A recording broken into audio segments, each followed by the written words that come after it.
আমাদের এই ভিডিওটি শুধুমাত্র প্রাপ্তবয়স্কদের জন্য, তাই বাচ্চাদের ভিডিওটি থেকে দূরে রাখুন। আমার লেওড়ার ছেলের মুখে এত হাসি কিসের? এদিকে বাবা মরে গেছে, মুখে এত হাসি হাসি কিসের?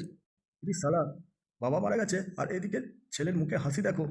দেখে তো মনে হচ্ছে না লেওড়ার একটা বাপ ছিল বলে। ঝন্টুদা, বুঝলে, বাপটা মারা গেছে, বুঝলি ভালোই হয়েছে। আরে ভাই, এমন কথা বলিস না। বাবা মারা গেছে, বাবার মতো কেউ আর হয় না। তোর বাবা বেঁচে থাকাকালীন কত মাগির ফুটো মেরে গেছে। তোর বাবা আজকে বেঁচে থাকলে তাহলে তোর বাবার কাছ থেকে ট্রেনিং নিয়ে অন্তত সেই মাগিগুলোর মেয়েগুলোর সাথে তো মন মারা যেত। বলে ওরা অত চিন্তা করো না তো ওই বুড়ো হাওড়াটার জন্য। বলে ওরা মারা গিয়ে বেশ আমাদের ভালোই করে গেছে, বুঝলে। ঝন্টুদা, আমিও ওই বাপেরই বেটা, বুঝলে তো। আমারও ট্রেনিং নিয়ে আছে কিভাবে মাগি পাঠাতে হয়। তুই আর খেলা বেশি গান মারাস না, বুঝলি তো।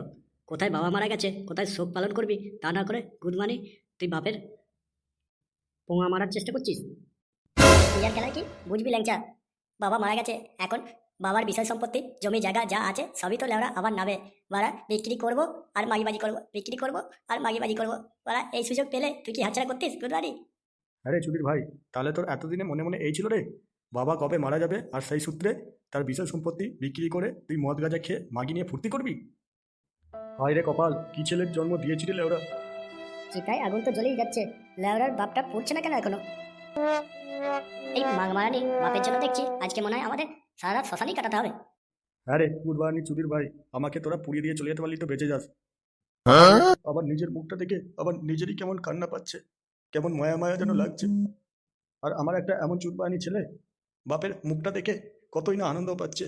আহারে, এটাই হয়। কি আর করব, কিছুই তো করার নেই আমার। আমি তো মারা গেছি, আমাকে তো কেউ দেখতেও পাচ্ছে না। কি করি আমি? কি আর করব, কিছুই করার নেই। বেঁচে থাকাকালীন তো কারোর কোনো উপকারে আসতে পারিনি, তাই মরে গিয়ে না হয় সব লোকের ভালো করে যাব। এটাই হবে আমার পাপের ফল। এবার অনেক হয়েছে, যা গনগনে আগুন আছে অতি আমার বাপ সারা রাত পুড়ে ছাই হয়ে যাবে। চল, আমাদের এখানে থেকে কোনো কাজ নেই, আমরা বাড়ির দিকে রওনা দিই, বুঝলি তো। চল। এইভাবে শ্মশানে এসে বাবা সৎ কাজ করতে এসে এইভাবে একা একা বাবাকে ছেড়ে যেতে নেই ভাই। আরেকটু থেকে যাই, বাবাকে একা ফেলে যাস না। হ্যাঁ বাড়া ল্যাংটা, জন্টু তো ঠিক কথাই বলেছে। এরকম শ্মশানে এসে বাবাকে একা একা ফেলে যেতে নেই, যাস না ভাই। তাহলে তোরা এক কাজ কর, বুঝলি, তোরা দুজন মিলে আমার বাবা শেষ কাজটা সেরে আয়। আমি ঘরে গিয়ে ততক্ষণ বাংলা মাল নিয়ে এসে একটু ফুর্তি মারাই, বুঝলি তো। আরে ওই জন্টু আর ল্যাংচা, তোরা দুজনে চুপ কর। তোরাও বঞ্চন আমার ছেলের সাথে চলে যা, বুঝলি তো। নিজের ছেলেই যখন বুঝলো না, তখন তোরা থেকেই কি করবি আর বল। আমি ঠিক নিজে নিজেই পুড়ে যাব। যা বাবা, তোরাও চলে যা। তাহলে তুই সত্যিই চলে যাচ্ছিস? তোর বাবার শেষ কাজটা তুই ঠিকঠাকভাবে সম্পূর্ণ করলি না বল? ও তোরা আছিস তো, তোরা করলেই হবে, বুঝলি তো। এরপরে আবার বেশি রাত হয়ে গেলে বাংলা মদের দোকান বন্ধ হয়ে যাবে, আমি আর মদটাই শেষ পর্যন্ত পাবো না। আমি চলি, বুঝলি। তোরা আমার পিছু পিছু চলে আসিস পরে।